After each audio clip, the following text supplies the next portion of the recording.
Hello and welcome to the very first episode of Raw Review. This week I'm looking back at the Halloween edition of Monday Night Raw. That's right, they're getting extra spooky. This week's Raw is being taken place in Dallas, Texas, with a relatively hot crowd. And our first match of the night is the returning Nikki Cross versus Bianca Belair. And as we saw last week, Bianca lost to Bayley because of Nikki Cross's interference, and then Nikki turned around and turned on Bayley. Some sort of weird thing happening there, but they're trying to reintroduce Nikki, try to make her look like how she used to look before she was Nikki ASH. So I have to say they did a decent enough job trying to reintroduce this character and try to make her look like she can hang with the top tier talent. I mean, she definitely got in some good offense. She was definitely able to be on top of the match. And really, she did good for the most part until Bayley, Io, and Dakota decided to come down and interfere in the match. So I think they did a pretty good job here. I'm not going to lie. I think that even though Nikki ASH wasn't the best character that I've ever seen, it's nice to see her go back to a character that I think resonated with the fans more. As far as her losing this match, I mean, it's not like I guess she did get pinned 1, 2, 3, but it's not like she put in her finishing move. She did anything on her end that should have put Bianca away. This is because she decided to be distracted and take out Io, Dakota, and deal with all of their shenanigans. Overall, it was a match. Up next, we have a little backstage segment with Bobby Lashley with a non-appearing Brock Lesnar. It's cool. I'm glad they're doing this program. I like Bobby. I think he's great. I think he's definitely a dominating person in the ring. I just can't stand his promo. I will say that this isn't the worst promo I've ever seen him done, and if you are even wondering what the worst promo is, I guess go look at some of his earlier stuff, even look at the stuff he's done with Omos. That stuff was just not very good. But, overall, they're selling this huge match that I think that most people want to see. And, Bobby is like, hey, I decimated Brock. I'm better than Brock. Brock is he's just imitating me. Even though we all know that he started his career after Brock Lesnar. After Lashley does his little promo, you hear Lesnar's music go off and he starts coming out. He's doing his cowboy shtick, which I love.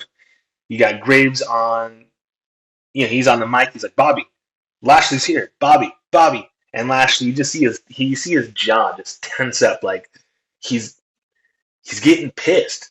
And it's good. And Lesnar comes out and addresses the crowd. He says, hey, I'm here for you fine folks. You fine Texas folk. And then he calls out Lashley. He says, come on out here, Lashley. Come get your little ass beat. So obviously Lashley responds. He comes out, and in typical WWE fashion, everyone's entrance music has to play before they come out because I guess you forget that they're coming out. I don't get why they do this. But they come out, they get into a huge brawl. It's just like a couple weeks ago, everyone's coming out, pulling them apart. No. Then you got Triple H coming out here, which I thought was actually really cool. Triple H comes out, he's screaming, if you guys touch, this match is over. This match isn't happening, which I thought was pretty cool because, I mean, again, this is different to a degree. Like, having Triple H come out, having him, now that he's running the show, I like it. I like seeing him on screen. I like knowing that he's an authority figure in WWE. Like, he is calling some form of the shots, and I think it's working perfectly.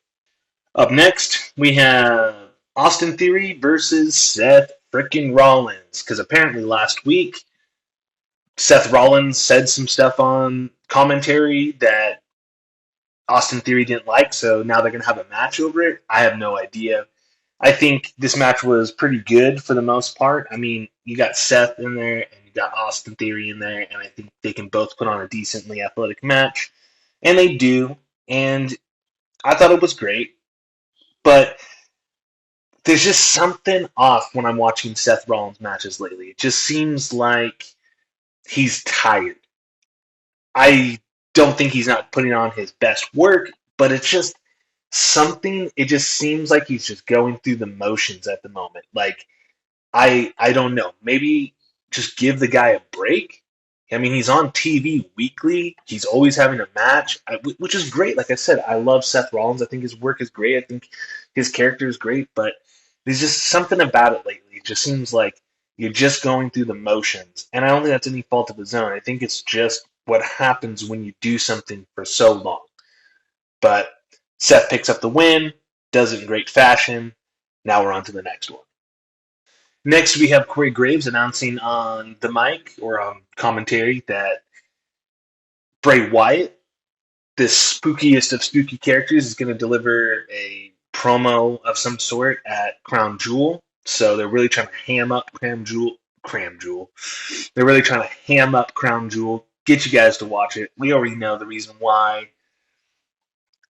I mean, it's pretty much no one cares about Crown Jewel. It's one. I mean, I don't really care about the blood money aspect that people like to put on there, but like it definitely just doesn't feel like this is a pay-per-view that anyone really cares about. No one's going to turn it on, so they have to treat this almost like it's a mini WrestleMania. You got Roman, you got Logan Paul. Obviously, they're trying to bring in the internet viewers with that. They got Bray Wyatt addressing the hottest thing in wrestling, I would say, at the moment. I mean, everyone seemed to stop what they were doing to see what Bray was doing when he came back. So, you know, they're doing the best they can to make this seem like you guys better pay attention to this. You guys better get on Peacock, stream this, have a huge party, watch it at 9 a.m. in the morning. But anyway, so Roman comes out. He's doing his, look at me, taking it in, acknowledge me, all that shtick. And basically he's like, yeah, Logan, I'm going to be facing Logan. The guy's only had 2 matches. Everyone's talking about him getting his one lucky strike, whatever. And I could basically bury you, but I'm not going to. The wise man's going to bury you. And this is something interesting they did on, I think it was SmackDown, where it was a segment where Roman is talking to Paul, and Paul is trying to bring up he could have this one lucky punch. Which by the way, I think this is definitely old school wrestling storytelling. Because Heyman is reminding Roman he had surgery on his hand.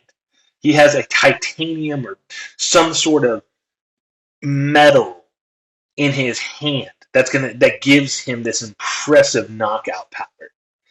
And this is incredibly old school. It's like saying, oh, this guy came back from like knee surgery and he's got a steel plate or whatever, and that gives him this extra boost to be able to win. He uses that when he needs to, and so it's pretty cool. And then Miz comes out and he's reinforcing it. And he's like, hey, I've been on the receiving end of his knockout punch. It does. That metal screw or titanium rod in his hand is strong enough to knock people out. And I like Roman's reaction because he's like, I'm getting sick and tired of everybody talking about how he's going to knock me out, but no one's talking about me knocking him out. And then he Superman punches Miz and walks out. Delivers a promo basically saying that this is his show, this is his event, this is his land. You're coming to his land, and he's the best, and no one's going to be better than he is, which I thought was great, because since Roman has kind of done this heel turn, I think everyone's agreed. This is exactly, I think, what we wanted to see. I mean, we can all live without the constant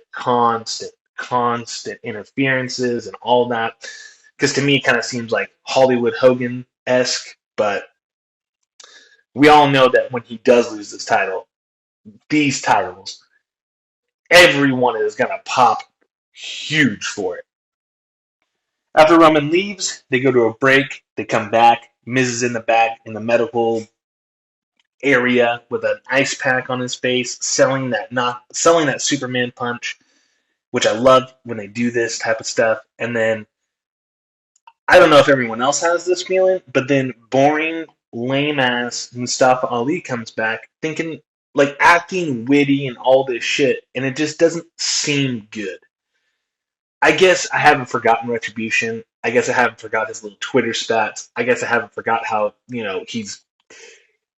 I don't know how to explain it. But this, I just don't like it. Because then they get into a match. Obviously, the next match, Miz versus Mustafa. Mustafa goes over. And it's just. I just don't like it. It's not that I don't want to say it's believable, because I think that's just kind of like the wrong thing to say. It's just he hasn't done anything in so long, and he hasn't seemed good in so long, that him coming out of nowhere challenges Bobby Lashley, wants to challenge. Sorry, he challenged Bobby Lashley for the U.S. title. You wanted to challenge Seth for the U.S. title. It's like instantly putting him into this title picture, and it's like he doesn't even look like. And I know his style, I know everything about him. He can definitely wrestle with Seth, and they could probably put on a good match. But if he goes over and he becomes the U.S. title or U.S. champion, I just can't buy it. It just doesn't seem like it's the time. It doesn't seem like he's ready. It just doesn't seem like. It just seems forced at this point, which is sad, because I think Ali is a great wrestler, and I think we can all look back before that Elimination Chamber match where Kofi took his spot. What could have been? Could he have been the one that went over at WrestleMania and won the title? I don't know. But to see him now, it is kind of sad, and I wish that he didn't have to go through all the other bullshit like Retribution and his little Twitter spats. I wish none of that happened, because I do think that he's an incredible talent, and I do think that at some point, if we can get past it, he will make a good underdog babyface. But before we have that Miz match and Mustafa Ali match, we have possibly, I think, the hardest rivalry for me to be into and not be into. It's like I'm in this weird 50-50. Like, I enjoy what I'm seeing, but then I also don't enjoy what I'm seeing. And I'm talking about Judgment Day versus the OC. How do I put this? Judgment Day is great. I think their members are good. I think what they've done is good. And I think that the OC is good. I don't mind Carl Anderson. I don't mind Luke Gallows. I love AJ. But the whole, I was the one who started the club. You guys are doing this. It's like a bunch of bullshit that I personally don't give a fuck about. Like, who cares about the Bullet Club? Nobody cares about the Bullet Club. Nobody has cared about the Bullet Club in, I don't know, fucking forever ago. So it's like they're having this like weird rivalry, and I don't know, just talking about a bunch of shit. And again, I love the Judgment Day, but as far as a heel faction goes, they don't ever do anything heelish. Like, they don't fuck anybody over. They don't go out and go do anything. Like, they just show up, talk on the mic, say bad guy things, and then that's the end of it. They don't, like, okay, yeah, they smashed Beth's head with a concerto, but it's like they haven't done anything, and it sucks, really, because like I do think they're great, but I do think they need something that's going to push them over the edge. That's going to be like, yeah, these guys, you don't want to fuck with them. Until then, they just kind of seem like the emo kids from South Park. Like, no one's going to hang out with them. No one gives a shit about them, but they're going to get what they want. And so yeah, this match between Carl Anderson and Damian Priest, it's whatever to me. I mean, I don't think they're going over at Crown Jewel. They could, who fucking knows? But as far as who I care about the outcome of this, no, I don't really care. They're just This is just another match on the card. This is just another rivalry put together just to fill a spot. After that wonderful Carl Anderson and Damian Priest match, we have JBL coming out with his new protege, his new wrestling god, Baron Corbin, who finally addresses the crowd after, I think this is now week number 3 that he's been back, and this is the first time that we've heard him talk. And I know I'm probably going to get a lot of hate for it, but I love Baron Corbin. I think he was doing really great heel work before they did the bum Corbin and the happy Corbin. I really like. I think his best work was when he was he was coming out and he was being announced as like, oh, this is this state's favorite child, Golden State or not Golden State, Golden Gloves boxer, and this and all these accolades, and would have the guy introduce him that way. I loved that. But what's going on now? This is definitely better than Happy Corbin. This is definitely better than Bum Ass Corbin. And I love that he's paired up with JBL because since JBL has been back, he has done, I'm sorry, all 3 of the promos he's done, he's cut on Texas, Oklahoma, I think it was OKC, and I can't remember the one in between, New Orleans. Just calling out, I love calling out that woke bullshit. And I know, ooh, JBL's a boomer, but you don't understand. It's like calling that out. He's getting real heat from people. He's getting like a real reaction from people, and I don't necessarily think this is scripted for him. I think he's literally just saying this, and he's doing a great job in something, and it's something that we don't see anymore. I don't feel like I see like a legit. This guy is saying this because this is what he wants to say. I mean, even in this promo he with Corbin, did not feel like Corbin is saying this stuff because this is what Corbin wants to say. He's not reading the room. This still feels like Corbin is following bullet points.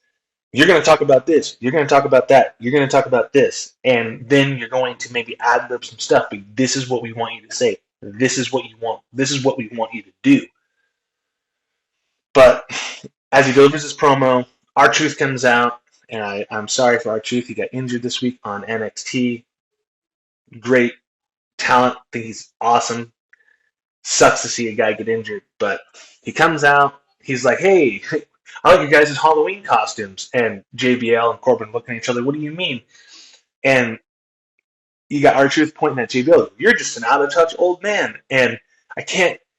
He said something to Corbin. I just wish you would have called him a clown. I just wish you would have said, this guy, he's got a great clown costume. Would have been great. And basically, Corbin tries to attack him. And R-Truth is able to get like the upper hand. He's like, basically chicken shit heel attitude. It's like he's always going to get beat. I really wish they would have done it differently. I would really wish that he would have just clotheslined R-Truth, fucking knocked his ass out, beat the living shit out of him. Because I think if you want to establish Baron as a heel, as a dominant heel, like he's being paired with one of the biggest heels in wrestling, JBL, he's got to kick the shit out of people. He's got to beat the living fuck out of these people. He shouldn't be having competitive matches with, like, yes, it's nice to see these guys go tit for tat, but I'm not wanting to see him have a competitive match with someone like Ricochet. If he's in this new heel gimmick, I want to see him beat the living shit out of these people. He needs to have that fucking angry side, the fucking side that, like, when JBL was the fucking heel. When he hit that clothesline from hell or beat the fuck out of the guy afterwards, like, he seemed like a bad guy. But if Corbin is going to clothesline the guy behind his back and then get his ass kicked and then JBL has to interfere, I'm sorry, he doesn't look like he can be the super villain to the super good guy. So we'll have to see what happens. But as of right now, I give this a thumbs in the middle because there's so much uncertainty that is surrounding Baron and JBL. But I do love JBL's mic work, and I do love Corbin, and I think that he can go there. They just need to let him go there. Up next, we have a little segment that is letting everyone know that there's going to be this huge 60 minutes WWE investigation with Johnny Gargano and telling about the Miz and Dexter Lumis stuff, which when we get there, we'll get there. But the next match on the card is our boy Riddle against Otis. And this is their traditional annual Halloween match, with the pumpkins and stuff around the ring and whatever. And the wrestlers get to dress up. And Matt Riddle comes out as Ezekiel, Elias's brother. The Alpha Academy come out as Chip and Dale from Saturday Night Live. I mean, what can you say about this match? This match isn't supposed to be anything special. It's just supposed to make people laugh. It's just supposed to be goofy. You're supposed to do the hokey bullshit that is wrestling in this. I mean, I like to see Otis being his old heavy machinery gimmick, which is kind of cool, and I like that uh, Shorty G, Chad Gable's like, this is one night only. One night only, you get to do this. So that was kind of cool, just I mean, I don't know if they're really doing any like storytelling there, but it is nice to see Otis kind of be like I think the character that like we all really liked. So, but yeah, no, this match was just your typical annual Halloween gimmick match. There's a spot towards the end where Elias puts a pumpkin on Otis's head, and then Riddle goes for an RKO, and the pumpkin falls off beforehand. I don't know. They probably knew it wasn't going to work out. But hey, like I said, this is just the hokey, goofy Halloween match that happens every year. But I didn't mind it. I thought it was pretty fun. Then after the match, they go to the back. They have a little segment with Bayley and Dakota and Io, and I could just give two shits less, honestly. It's I don't know.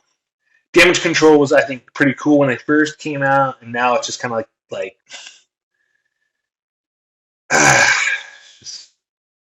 another faction that I think is taking up time. Unless they do something super heelish, they're just another group of people that are put together that just say bad guy things. Every once in a while do interfere matches, but don't ever do anything that's like, wow, they fucked that person over. Wow, I don't want to fucking see them. Yeah, they just took like imagine this at Extreme Rules. They had Bayley go over Bianca for the championship, and it was because the other two, Dakota and Io, did something. Fucking held Bianca down. Fucking did something. Fucking handcuffed her to the side of the ring, Get some real fucking heat on these people, but no, they're just a group of girls who just talk shit, and that's basically all they are. And they're like, in this little thing, they're like, oh, I don't understand why we have to do it, yada, yada, blah, blah, blah. Whatever, like I said, I could give two fucking shits less about this. Really just I don't know. I want to turn off the TV when I see these people on, honestly. But up next, they have the Miz versus Ali match. Like I said, it's a match. It wasn't terrible. It wasn't the best. They're trying to reestablish Ali, racking up some wins. I think they're going to be going Seth versus him for the U.S. title, which I'm kind of like, whatever. If Seth lets Ali go, or not if Seth lets him, but if Ali goes over Seth, I'm not going to have the reaction like, oh my god, this is the most amazing thing I've ever seen. He's finally getting his comeuppance. I'm going to look at it and go, this is the fucking guy that was on Twitter fucking bitching and complaining that he didn't like stuff and got his ass kicked for almost 2 years. And now you're going to tell me that he can win every match because you want him to. Like I said, it doesn't take away from him being, I think, an amazing wrestler and amazing talent, just not what I want to see right now. Which, who knows? Maybe at some point, maybe Seth is going to fuck him over, and then it's going to build Ali up to be the underdog, which that I think would help him. But as of right now, if they were to put the match on, Seth versus Mustafa, U.S. title match, Mustafa goes over, I'm going to fucking give it a huge thumbs down because it's just not interesting to me. But the match goes on, and after the match, Guess what? It's Johnny Gargano, WWE Investigation, where he finally reveals the reason why Dexter Lumis is after the Miz. And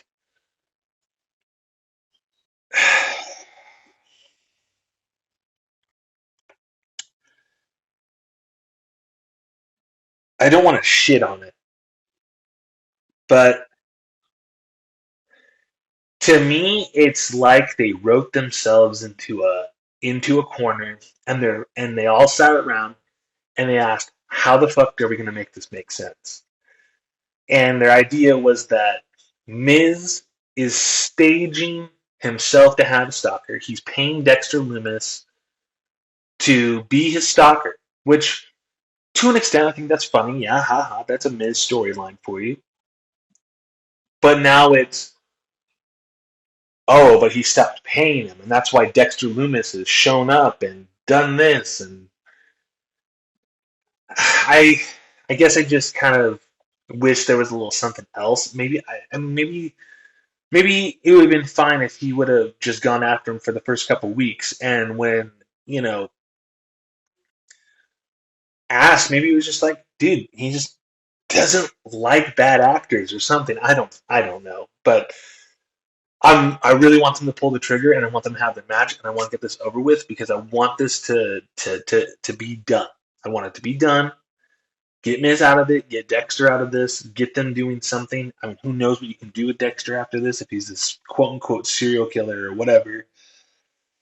Who knows? I mean, I guess the possibilities are endless, but we'll have to see. We'll have to keep paying attention for another who knows how many weeks until we get the answer of are they going to fucking wrestle or not? So, and to end the show, they have Alexa Bliss and Asuka versus Io and Dakota for the women's tag team title. Now, I don't think this match is. I don't think this match is terrible. I don't think this match is great. It was nice to see Alexa. She's starting to kind of wrestle like how she used to. My thing is, I think that the reason why there was such seemed like she never kicked into the next gear in any of her matches is because, I mean, think before Triple H came back in and they got teamed up with Bianca. How many times have we seen Alexa Bliss have a full fledged match in like the past 2 years? And I can't really think when I've actually seen Alexa Bliss have a full on match, except for these past couple months. So I feel like she had a bunch of ring rust, and it just, can I be honest, the story is not that great. Like, I didn't think that them in the tag match really even mattered. It just kind of seemed like, here's Bayley. Bayley's got her group, and Bianca's like, well, I'm just going to go find my two random baby faces back here, and they're going to back me up, because it's like, they had a face off, and then all of a sudden, Asuka and Alexa just show up. So it's like, yeah, it's like pulling names out of a hat. Who's going to be with her? Well, we can put Asuka and Alexa with her. But this match, nice to see her kind of get back. Asuka was working decently. Her hair kind of gives me this like heel vibe, but like, I mean, I'm hoping like something happens because I definitely think that Asuka and Alexa, they definitely need some sort of change. They need something to change them. A character change, turning heels, something. Get away from Bianca, first of all, and then figure out the rest later. But obviously, they go over, they win. I don't know why they started doing this, but shooting off the pyro now anytime anyone wins the women's tag team titles. I don't fucking get it, but hey, they won, and I guess there's gonna be some sort of conclusion to this or some sort of next chapter, because now I think it was announced at some point that they were gonna wrestle again. It was announced at like on Facebook or social media that they're gonna have a match at Crown Jewel for the tag titles. So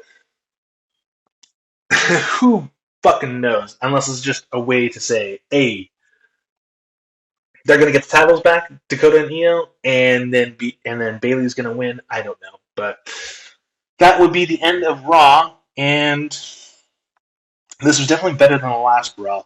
The last Raw, that was god awful. I wanted to pull my eyeballs out and not watch that ever again. And I think everyone else agreed with that too. But this one, definitely getting back. I liked most of it from start to finish. There's a couple things in between that I just don't give a shit about. But overall, another good Raw.